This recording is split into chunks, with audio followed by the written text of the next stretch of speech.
परमपवित्र भारत माता, हिंदवी स्वराज्याचे संस्थापक छत्रपती शिवाजीराजे, परमपूजनीय बाबासाहेब आंबेडकर, परमपूजनीय डॉक्टर केशव बळीराम हेडगेवार, या ठिकाणी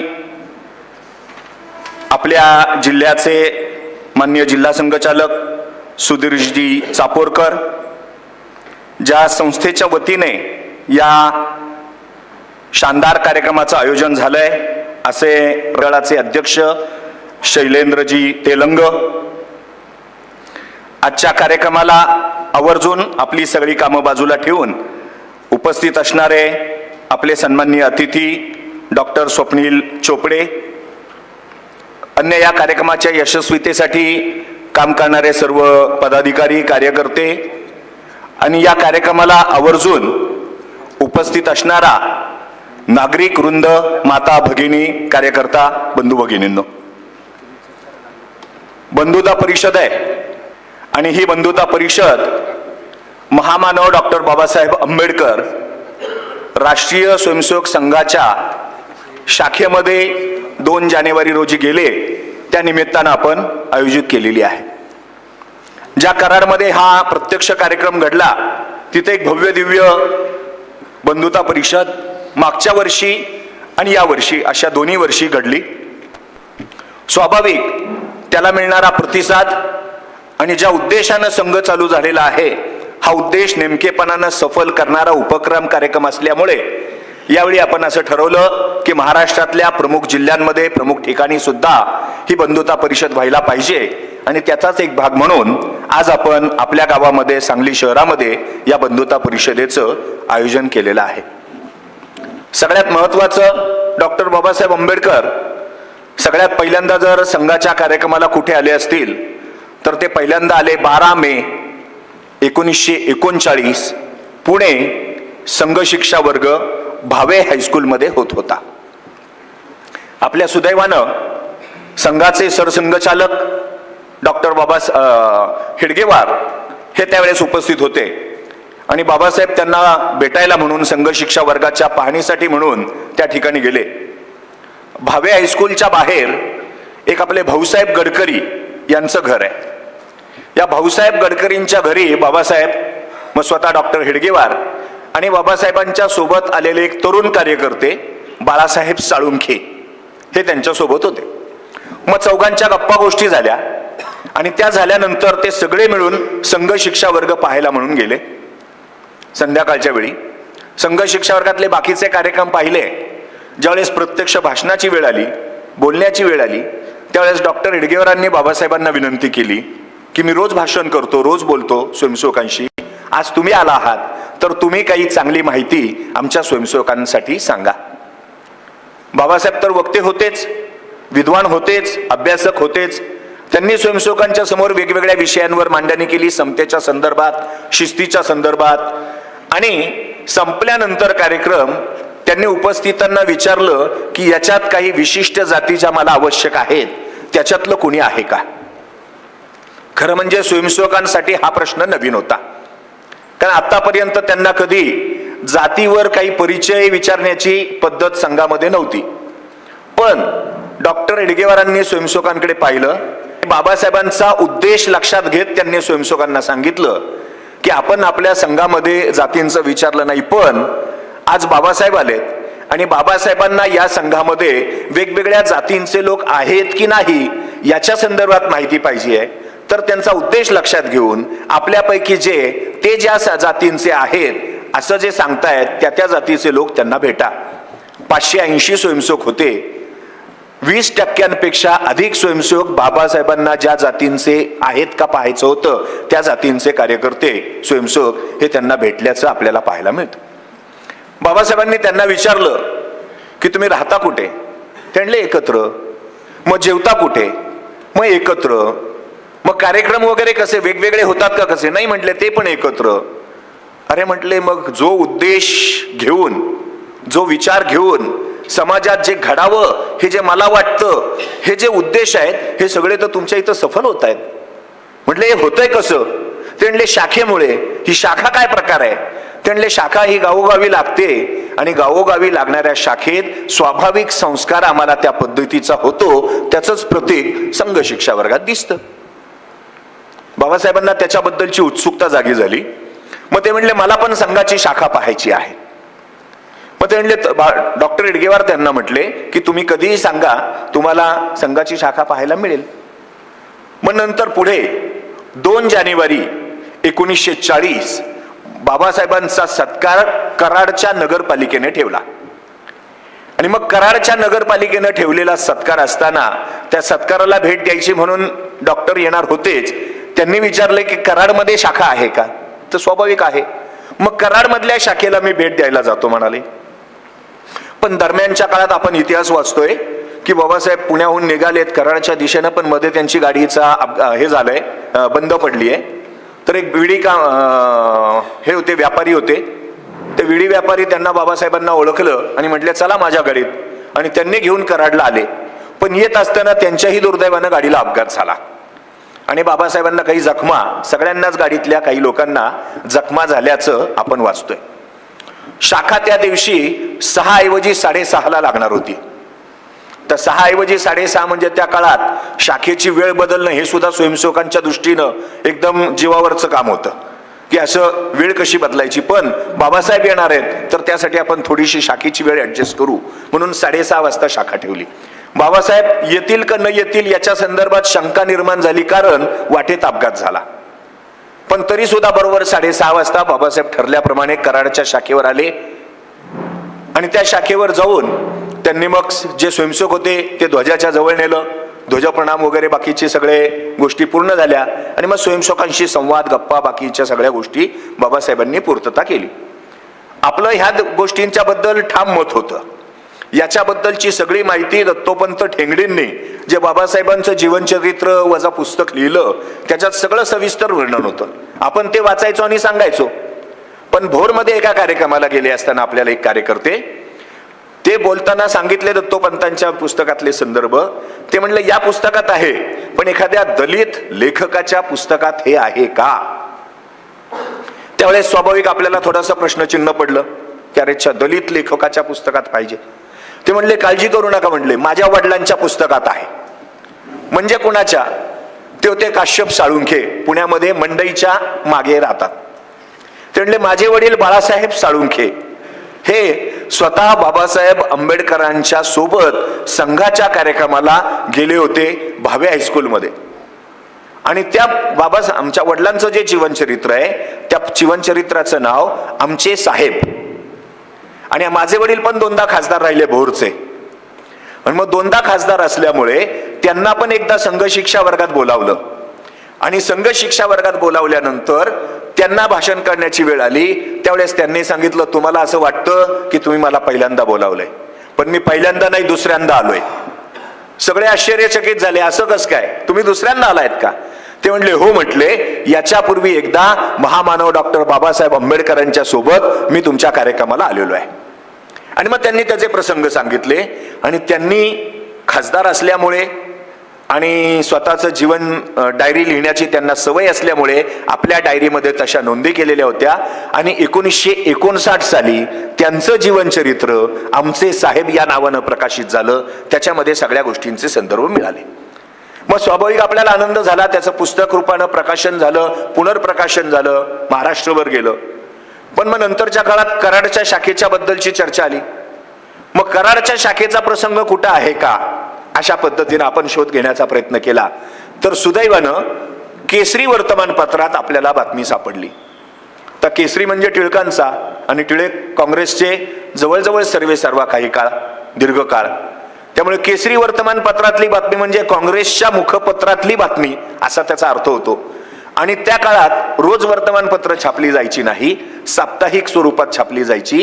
त्यामुळे 2 जानेवारीला घडलेली घटना 2 जानेवारीच्या पुढे 9 जानेवारीला केसरी वर्तमानपत्रात आपल्याला वाचायला मिळाली. छोटीशी बातमी. त्याच्यात त्यांनी लिहिलं होतं की हा संघ जो आहे, हे संघाबद्दल जरी वरवर पाहता काही मतभेद असले तर या संघाबद्दल मला आपलेपणा वाटतो, आपुलकी वाटते.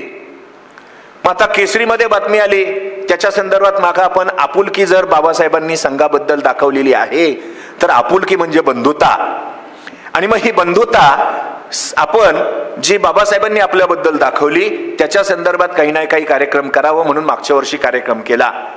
पण काही लोकांनी त्याला पण ऑब्जेक्शन घ्यायला सुरुवात केली की ते म्हटले हे केसरीमध्ये छापून आलंय, बाबासाहेबांच्या एवढ्या सगळ्या जीवनचरित्रात कसं काही नाही. मग आपण काही कार्यकर्त्यांना विनंती केली की बाबासाहेबांच्या पुस्तकांमध्ये कुठं आहे का शोध घेऊया. तर सुदैवानं 20 जानेवारी 1940 जनता, जे बाबासाहेबांच्या सगळ्या चळवळींचं मुखपत्र होतं, या वर्तमानपत्रात सुद्धा ही बातमी आली. आणि त्याच्यात आणखीन पुढे बाबासाहेबांनी असं लिहिलं की या स्वयंसेवकांना जी कोणती अडचण येईल त्या सगळ्या अडचणींच्या काळात मी त्यांच्या पाठीशी आहे. म्हणजे संघ स्वयंसेवकांबद्दल हा विश्वास आणि संघाच्या कामाबद्दल पाठीशी राहण्याचं आश्वासन स्वतः बाबासाहेबांनी या जनता या वर्तमानपत्रात आपल्या सगळ्यांना दिल्याचं आपल्याला वाचायला मिळतंय. मग स्वाभाविकपणे हा आनंदोत्सव दरवर्षी साजरा करावा म्हणून मुख्यतः आपण आज या प्रसंगाच्या निमित्तानं या ठिकाणी जमलेलो आहोत. बाबासाहेबांचं जसं 1-2 प्रसंग सांगितले तसे ज्यावेळेस शोधायला सुरुवात केली त्यावेळेस अनेक गोष्टी सापडायला सुरुवात झाल्या. मग दत्तोपंत ठेंगडी की जे संघाचे प्रचारक दीर्घकाळ राहिलेले, नंतर जनसंघाच्या कामामध्ये दीर्घकाळ खासदार म्हणून ह्याच्यात राज्यसभेमध्ये राहिले, ते स्वतः बाबासाहेबांच्या निवडणुकीच्या प्रचार कार्यात होते, हे सुद्धा जनतामध्ये छापून आलेलं आहे. आणि त्यांनी जो आपला पक्ष होता त्या पक्षकामातून म्हणजे जनसंघाच्या वतीने संपूर्ण पाठिंबा स्वतः बाबासाहेब आंबेडकरांना 1952 मध्ये दिला. आणि बाबासाहेबांच्या निवडणुकीच्या सगळ्या प्रचाराची धुरा स्वतःच्या हातात घेतली आणि ह्या सगळ्यांच्या बातम्या ह्या जनता वर्तमानपत्रात छापून आल्याचं आपल्याला वाचायला मिळतंय. नुसतं तेवढंच झालं नाही, त्या काळात बाबासाहेबांच्या संघटनेचं नाव होतं शेड्यूल कास्ट फेडरेशन. बाबासाहेब दुसऱ्यांदा निवडणुकीला उभे होते. काँग्रेसनं काय केलं, संविधान तर बाबासाहेबांकडनं लिहून घेतलं, पण नंतर बाबासाहेबांना काहीच देऊ नये असंच त्यांची मानसिकता होती दुर्दैवानं. कारण ते मुंबईत उभे राहिले, मुंबईत ते पडावेत म्हणून तत्कालीन जे पंतप्रधान होते ते 7 दिवस येऊन राहिले त्यांच्या विरोधात प्रचार करायला. आणि पुन्हा भंडाऱ्यामध्ये निवडणूक लागली, तिथं असणारा खासदार शांत झाले वगैरे, तर त्यामुळे ती पोटनिवडणूक लागली. या पोटनिवडणुकीच्या काळात बाबासाहेब म्हटले आपण तिथून तरी खासदार व्हावं, इथं उभे राहायला गेले. त्यावेळी सुद्धा तत्कालीन पंतप्रधान 5 दिवस येऊन राहिले की बाबासाहेब पडावेत म्हणून. पण संघानं, जनसंघ जो होता त्या स्वयंसेवकांच्या माध्यमातून स्थापन झालेला ह्या जनसंघाच्या माध्यमातून संपूर्ण पाठिंबा दिला. संपूर्ण देशभर, आपलं संपूर्ण मतदारसंघभर सगळ्या स्वयंसेवकांनी बाबासाहेबांचा हिरीनं प्रचार केला.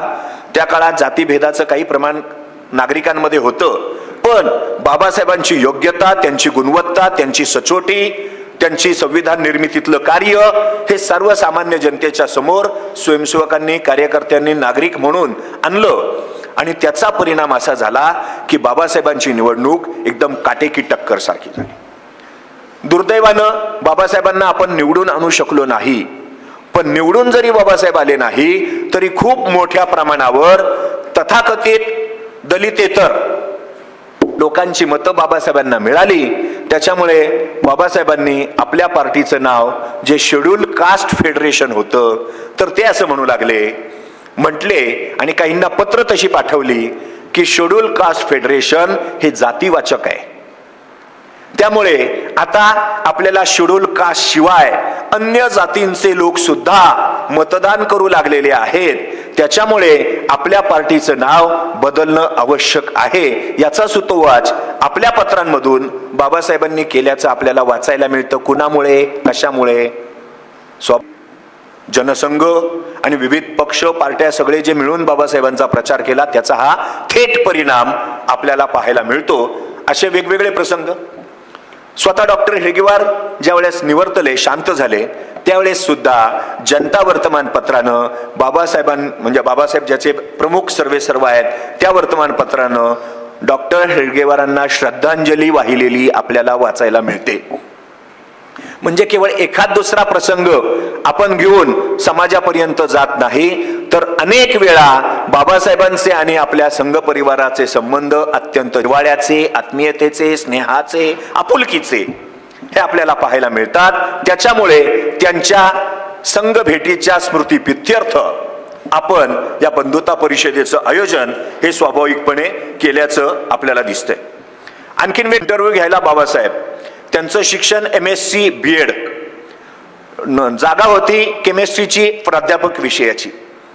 मग प्राध्यापक विषयाची जागेसाठी पुरेसं क्वालिफिकेशन त्यांच्याकडे होतं, पण त्यावेळी अन्यही काही फॉरेनर्स तिथे इंटरव्ह्यूला आले. तर फॉरेनर्स आल्यावर कमलाकर ठाकरांना वाटलं की आता हे सिलेक्ट होतील, कारण ते आपल्यापेक्षा अधिक हुशार आहेत, असं आपल्या मनात एक न्यूनगंड असतो ना, की फॉरेनर्स म्हणजे आपल्यापेक्षा आणखीन हायफाय वगैरे असतील, मग ते निवडले जातील. म्हणून बाबासाहेब ह्यांना वाटलं कमलाकर ठाकरांना ते निवडले जातील. दुसरं, कमलाकर ठाकरांनी इंटरव्ह्यूच्या वेळी बाबासाहेबांना काही गोष्टी क्लिअर केल्या. बाबासाहेब, मी नोकरीला तर आलोय, मी इथं द्यायचंय, पण काही गोष्टी तुम्हाला नंतर कळतील आणि तुम्ही मला काढून टाकाल म्हणून आधीच सांगतो. म्हटले काय? म्हटले मी संघाचा स्वयंसेवक आहे. दुसरं म्हटले मी ब्राह्मण जातीतला आहे. तिसरं म्हटले ज्या अनेक लोकांवर गांधी हत्येचे गंभीर गुन्हे ठेवले गेले आणि शिक्षा झाल्या खोट्या, अशा खोट्या शिक्षा ज्यांनी भोगल्या, आता गांधी हत्येची शिक्षा ज्यांनी भोगली अशा व्यक्तीला सांगून आधीची नोकरी काय झालं म्हटले, तर आधीच्या नोकरीतून मला त्याच्याचमुळे काढून टाकलं, कारण मी गांधी हत्येचा मारेकरू म्हणून दुर्दैवानं खोटा आरोप माझ्यावर लावलाय, तर माझा सगळा इतिहास हा आहे, त्यामुळे नोकरीला ठेवताना मला तुम्ही विचार करा. बाबासाहेबांनी त्याला म्हटले की तू काही काळजी करू नको, आपण उद्या भेटूया. त्यांनी सांगितलं बाबासाहेब, मी सामान्य आहे, आज रात्रीच मला परत जावं लागेल, तेवढेच माझ्याकडे पैसे आहेत, इथं मुक्काम करावा आणि करावं, झोपावं अशी काही माझ्याकडे तरतूद नाही. बाबासाहेबांनी त्यांना सांगितलं असं करा, रेल्वे स्टेशनवर झोपा एखाद दिवस उपाशी. कित्येक लोक काही वेळा उपाशी झोपतात, तुम्ही एखाद दिवस झोपा.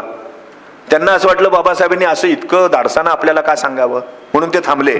आणि दुसऱ्या दिवशी बाकी सगळ्यांचे इंटरव्ह्यू झाल्यानंतर सिलेक्शनचं लेटर कमलाकर ठकार या संघ स्वयंसेवकाच्या हातात बाबासाहेबांनी दिलं आणि आयुष्यभर कमलाकर ठकार संभाजीनगर डिपार्टमेंटचे हेड म्हणून राहिले. बाबासाहेबांचा उजवा हात असल्यासारखं त्यांचं योगदान जीवनामधलं आपल्याला पाहायला मिळतं. आपण कुणीही युट्यूबवर जर सर्च केलं कमलाकर ठकार आणि त्यांचा इंटरव्ह्यू, तर आपल्याला त्यांचा सगळा माहिती त्यांच्या स्वतःच्या शब्दांमधून ऐकायला मिळू शकते. संघावर अनेक वेगवेगळे आरोप चालतात, त्याच्यात एक चालतो की संघ आरक्षण विरोधी आहे. आता संघाचा तर संबंध मी तुम्हाला सांगितलं, पण आरक्षणाच्या संदर्भात, तर आरक्षणाच्या संदर्भात पण एक महत्वाची गोष्ट आपल्याला सांगू इच्छितो की संघानं आतापर्यंत आरक्षण राहायला पाहिजे याच्या संदर्भात वेळोवेळी ठराव पारित केलेले आहेत. 1973ला स्वतः बाळासाहेब देवरस जे सरसंघचालक म्हणून पहिलं भाषण पुण्यामध्ये झालं, त्या भाषणात त्यांनी सांगितलं आरक्षणाचा लाभ जे घेतात ते लोक ठरवतील की कधीपर्यंत ठेवायचं, अन्य लोकांनी त्याच्यामध्ये चर्चा विचार करण्याची आवश्यकता नाही. जे घेणारे लाभार्थी आहेत त्यांचा तो विषय आहे पूर्णपणे. आणि 1981, 1990, 94, 2005 आणि 2007 असा 5 वेळा आपलं आरक्षण राहिलं पाहिजे आणि त्याला कुणी कामा नये अशा पद्धतीच्या भाषेचा, त्या संदर्भाचा ठराव राष्ट्रीय कार्यकारिणीच्या सभेत राष्ट्रीय स्वयंसेवक संघानं केल्याचं आपल्याला पाहायला मिळतं. त्याच्यामुळे आरक्षणाबद्दलची आपली भूमिका ही अधिक स्पष्ट, अधिक नेमकेपणानं आपल्याला लक्षात येते. संघाच्या विरोधात ज्यावेळेस बोललं जातं, पुस्तक लिहिलं त्याच्यात त्यांनी म्हटलं काँग्रेसने आणि गांधींनी अस्पृश्यांसाठी काय केले, what was done by Congress and Gandhi for depress class. Title वरून पुस्तकात काय लक्षात येऊ शकतं. मुस्लिम विषयक सुद्धा त्यांचं पुस्तक आहे थॉट्स ऑन पाकिस्तान, आणि पाकिस्तान विषयक किंवा त्या धर्माविषयक अत्यंत तीव्र मतं ज्याला आज कट्टर हिंदुत्ववादी म्हटल्यावर ज्या पद्धतीची वाक्यरचना येईल त्याला लाजवेल अशी वाक्यरचना बाबासाहेबांची थॉट्स ऑन पाकिस्तान मध्ये आपल्याला 2-4 पानात नाही 400 पानात वाचायला मिळते. आणखीन कम्युनिझम ज्याचे डिंडोरे जगभर पेटवण्याचा प्रयत्न होतो, या कम्युनिझमच्या विरोधात सुद्धा बाबासाहेबांचं डायरेक्ट भाषण आहे बुद्ध की मार्क्स. आणि भाषण वाचल्यावर आपल्या लक्षात येतं बाबासाहेबांनी थेट मार्क्सला प्रश्न विचारलाय, मार्क्सच्या विचारधारेला प्रश्न विचारलाय की ज्या देशात सिद्धार्थ गौतम बुद्ध होऊन गेले 2500 वर्षांपूर्वी की हे संघ आपला विरोधी. म्हणजे हास्यास्पद गोष्टी आहेत, सगळ्यांना विचार लावणाऱ्या गोष्टी आहेत. पूर्वीच्या काळी आमचा समाज अडाणी असेल, अज्ञानी असेल, शिकलेला नसेल, पण आता आम्ही अडाणी नाहीत, आता आम्ही अशिक्षित नाहीत, आता आमच्यातला प्रत्येक जण ग्रॅज्युएट पोस्ट ग्रॅज्युएट झालेला आहे. त्याच्यामुळे बाबासाहेब काय आहेत, काय लिहितायत, काय बोलतायत, प्रत्येक शब्दाचा विचार करण्याची ताकद आणि कुवत हिम्मत ही स्वाभाविक विचार करण्याची ताकद आणि कुवत हिम्मत ही स्वाभाविक बाबासाहेबांच्या शिक्षणानं दलित वंचित मागास पिछडा अते निर्माण बाबासाहेबांच्या शिक्षणानं केल्याचं आपल्याला लक्षात येतं. आणखीन एक मोठा विरोधाचा प्रश्न येतो तो म्हणजे आर्य विषयक. कारण ह्या सगळ्या चळवळीचं जे केंद्र चालतं आर्य बाहेरून आले. आणि मग आर्य बाहेरून आले कशामुळे? तत्वज्ञान आलं. इंग्रज होते, इंग्रज देशात राज्य करत होते आणि चले जाव सारख्या आंदोलनं व्हायची. इंग्रजांना सायमन गो बॅक वगैरे म्हटलं जायचं. मग इंग्रज लोकांना शिकवायचे की तुम्ही आम्हाला बाहेर जा कसं काय म्हणताय, आम्ही राज्य करते आहोत. हो राज्य करते आहोत, मग तुम्ही तरी कुठे इथले आहेत म्हटले. आम्ही आज आलो, हे 100-150 वर्ष झाली राज्य करते आहोत, तसं तुम्ही पूर्वी आले आणि तुम्ही राज्य करताय. म्हणून इंग्रजांना इथल्या लोकांना शिकवलं की हे आर्य आहेत आणि हे बाहेरून आलेत आणि हे इथं राज्य करतायत, आम्ही पण करतोय पण आमच्या आधी हे आलेत आणि हे पण करतायत, त्यामुळे आम्हाला जर बाहेर जायचं असेल तर आधी यांना बाहेर काढा. दुर्दैवानं इंग्रजांनी ही जी कूटनीतीच्या माध्यमातून मेकॉलेच्या शिक्षणाच्या माध्यमातून या गोष्टी रुजवण्याचा प्रयत्न केला, देशातल्या महान विचारवंतांना त्याची भुरळ पडली. म्हणजे अगदी मोठे हिंदुत्वाचे प्रखर प्रणेते ज्यांना म्हणता येईल लोकमान्य टिळक, त्यांना सुद्धा इंग्रजांच्या या वाक्यरचनेची आणि शिकवलेल्या ह्याची पद्धतीची भुरळ पडली. आणि स्वतः टिळकशी त्याचा जर संबंधच नसेल तर त्याचा विषय येतो कुठे. आणि सगळ्यात महत्वाचं चौथं लॉजिक बाबासाहेबांनी दिलं. म्हटले आर्यांनी इथल्या भूमीला देव मानलं, नद्यांना देव मानलं, डोंगरांना देव मानलं, इथल्या झाडांना देव मानलं, प्राण्यांना देव मानलं. अरे म्हटले या निर्जीव गोष्टी आहेत आणि या असल्या गोष्टींमध्ये देव दिसण्यासाठी मनुष्य तिथं जन्माला यावा लागतो. बाहेरून येणाऱ्या माणसाला ह्या जमिनीत आणि डोंगरांमध्ये देव दिसत नाही. त्याच्यामुळे आर्य हे भारतातलेच आहेत, हे सप्रमाण होईत शूद्राजमध्ये सिद्ध करणारा सिद्धहस्त लेखक बाबासाहेब आहेत. म्हणजे एक अर्थानं विचारधारा म्हणून संघाची जी आहे, जी खऱ्या अर्थानं सगळ्यांच्या समोर आणली पाहिजे, हे समोर आणण्याचं काम सुद्धा स्वतः बाबासाहेब आंबेडकरांनी आपल्याला केल्याचं दिसतं. अनेक वेगवेगळ्या गोष्टी आणखीन आहेत. आपल्या हिंदू धर्मावर टीका टिप्पणी करण्याचा मुख्य मुद्दा जो असतो जाती व्यवस्था. बाबासाहेबांची इंडियन कास्ट, आणि या इंडियन कास्ट मध्ये बाबासाहेब प्रश्न विचारतायत कुंभार, चांभार, लोहार, सुतार, शिंपी, कोळी, माळी जात आहे का व्यवसाय आहे? स्किल आहेत. All these are skills. मग स्किल्स मध्ये वरचा कोण आहे आणि खालचा कोण आहे?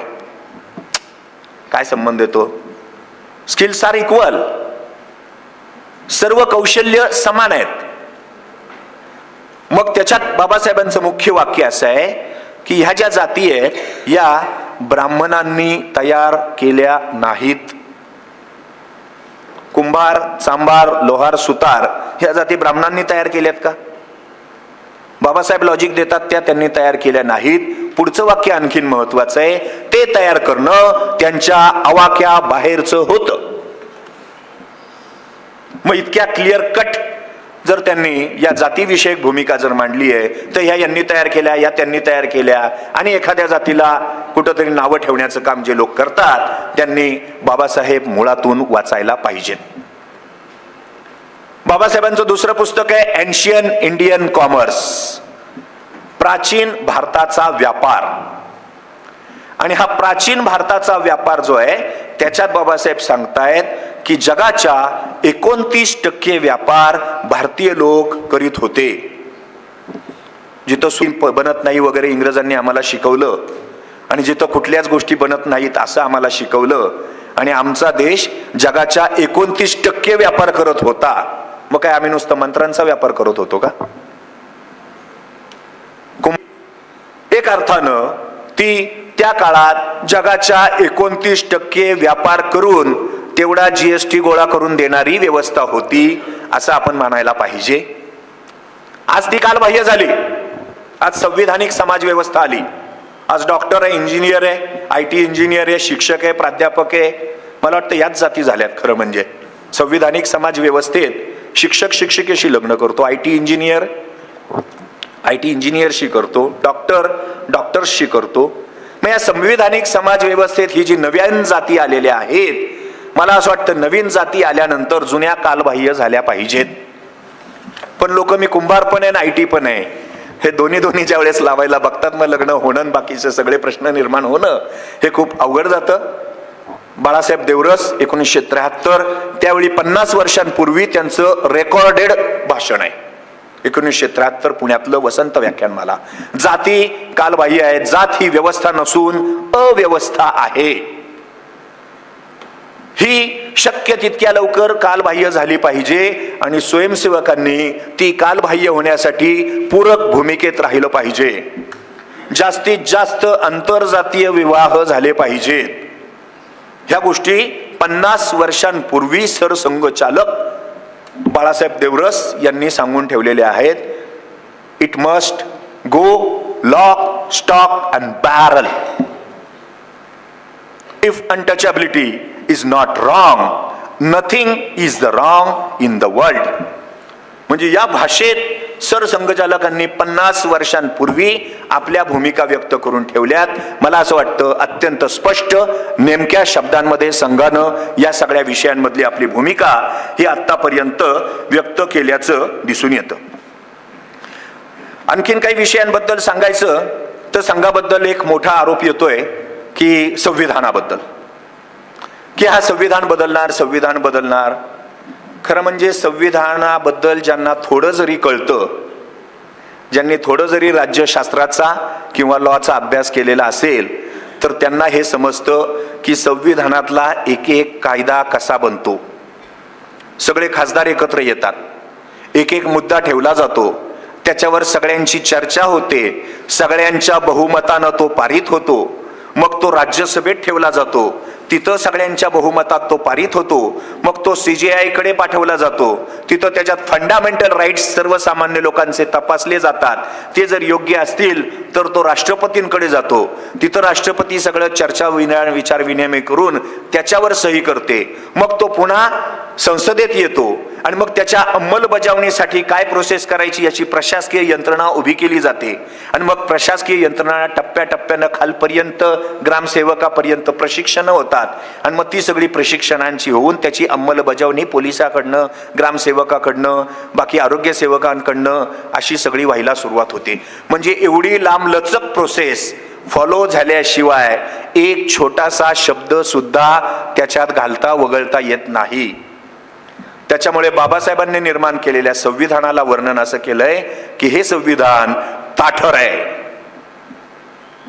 पण या संविधानात जो कोणता बदल करणं आवश्यक आहे तो ही सगळी प्रोसेस फॉलो करून बदलता येतो.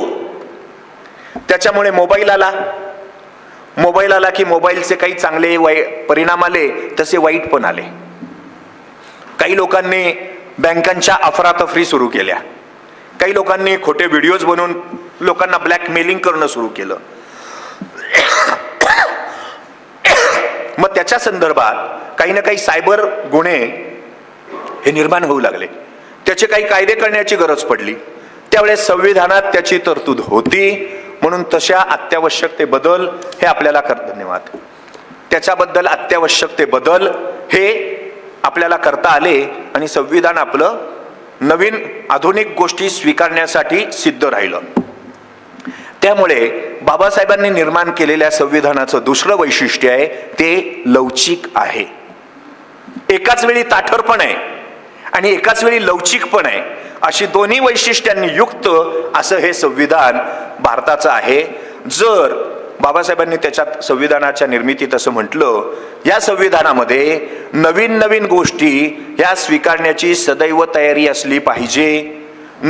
आजची जी पिढी आहे, जी संविधान निर्माण करते आहे, ही पिढी एखादा नियम तयार करेल आणि पुढच्या अनेक पिढ्यांना ते तसेच्या तसे लागू होतील असं होणार नाही. पुढच्या पिढ्यांना आपले आपले निर्णय घेण्याची क्षमता, शक्यता आणि त्यांच्या गुणवत्तेवर आपला विश्वास असला पाहिजे. त्यामुळे त्यांना ज्या वेळी ज्या गोष्टी बदलाव्याशा वाटतील त्या बदल करण्याची तरतूद संविधानात आहे. पण संविधानिक प्रोसेस मात्र ताठर आहे. सगळ्या प्रोसेस मधून गेलं तर बदल होईल.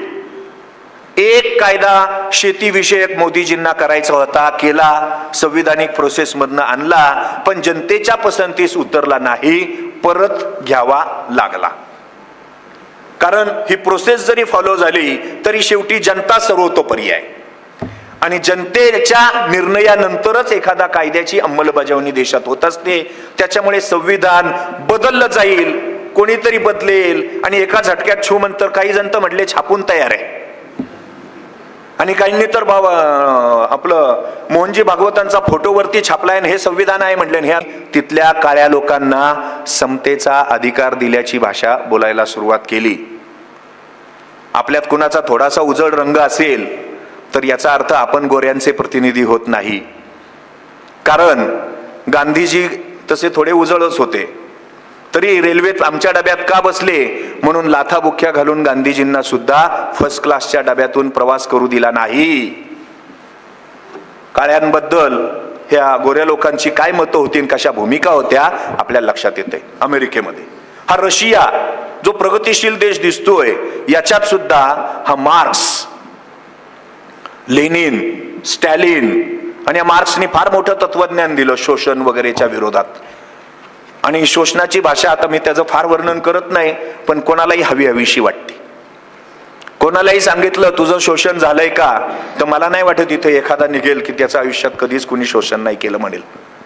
मोठ्या भावानं कसं शोषण केलं इथपासून, नवऱ्यानं कसं शोषण केलं इथपर्यंत, सगळ्या प्रकारचे अनुभव इथं प्रत्येकाकडे आहेत.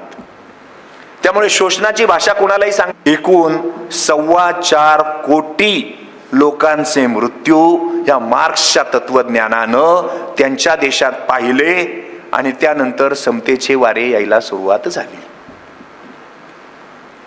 आपल्या देशात येऊन शिकवतात ना ते मार्क्सचं तत्वज्ञान. मार्क्स वाचा, लेनिन वाचा, स्टॅलिन वाचा. अरे म्हटलं एक तर उदाहरण द्या, सक्सेस स्टोरी तर सांगा एखाद्या गावाची, एखादी नगरपालिका तर सांगा की ज्या ठिकाणी हे तत्वज्ञानातून गोरगरीब वंचितांना बंगले मिळाले, घरं मिळाली, नाही तर इथं पंतप्रधान आवास योजनेत निदान मिळालीत तरी. हा कुठं बाकीची मिळालीत ते तर सांगा उदाहरणं. कुठंही देशात जगात एकही सक्सेस स्टोरी नाही, पण तत्वज्ञान मात्र एकदम सक्सेस असल्याची भाषा ही मार्क्सच्या तत्वज्ञानाची जगात चालते. याचा हास्यास्पद आहे. आणि मग या सगळ्या गोष्टींचा विचार केल्यावर स्वातंत्र्य, समता आणि बंधुता संविधानाच्या माध्यमातून, एका लेखणीच्या माध्यमातून आपल्या तत्कालीन खासदारांनी सगळ्यांनी विचार करून, एकत्रित चिंतन करून बाबासाहेब आंबेडकरांनी त्या चिंतनाचं नेतृत्व केलं. कोणी म्हटले की बाबासाहेबांनी कटपेस्ट केली वगैरे. कटपेस्ट नाही केली. देशातल्या 60, जगातल्या 60 संविधानांचा अभ्यास केला. त्या संविधानांपैकी काही महत्वाचे नियम, कायदे हे सगळे चाळून घेतले. त्याची आपल्या संविधान सभेसमोर चर्चा मांडली. त्याच्यावर 7,000 प्रश्न निर्माण झाले. या 7,000 प्रश्नांना एकत्र क्लब केलं, त्याचे 2,000 प्रश्न झाले.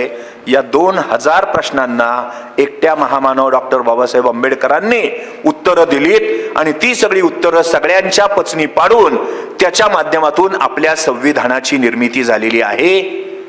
मला असं वाटतं हे संविधान अत्यंत लोक लोकशाही पद्धतीनं जगात जर कुठे झाला असेल तर आपल्या देशात झाले.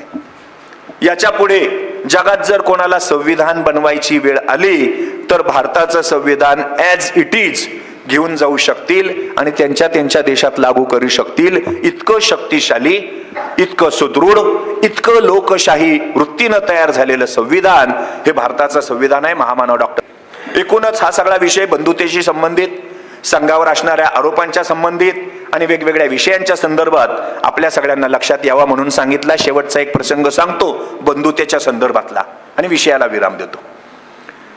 स्वतः गोळवलकर गुरुजी संघाचे दुसरे सरसंघचालक. एका विजयादशमीच्या कार्यक्रमाला जोगेंद्र कवाडे आज जे नेते दिसतात त्यांचे काका ते कार्यक्रमाला प्रमुख अतिथी म्हणून आले. स्वतः गोळवलकर होते. विजयादशमीचा कार्यक्रम होता. सगळ्या कार्यक्रमाला ते प्रमुख अतिथी म्हणून राहिले. सगळं कार्यक्रम झाल्यानंतर चहापानाच्या गप्पा चालू झाल्या. चहापान झाला आणि नंतर कप कुठे ठेवावा त्यांच्या लक्षात आलं नाही कवाड्यांना. तर गुरुजी उठले, त्यांचा कप घेतला, पाठीमागे टेबल होतं तिकडे नेऊन ठेवला आणि गप्पा चालू राहिल्या. तर गप्पा चालू झाल्यावर ते जोगेंद्र कवाड्यांचे काका जे होते ते थोडे डोळ्याला पाणी आलं. गुरुजी म्हटले काय झालं? जे होते ते थोडे डोळ्याला पाणी आलं. गुरुजी म्हटले काय झालं? काही नाही म्हटले, सहज पाणी आलं जरा डोळ्याला. काय झालं म्हटले?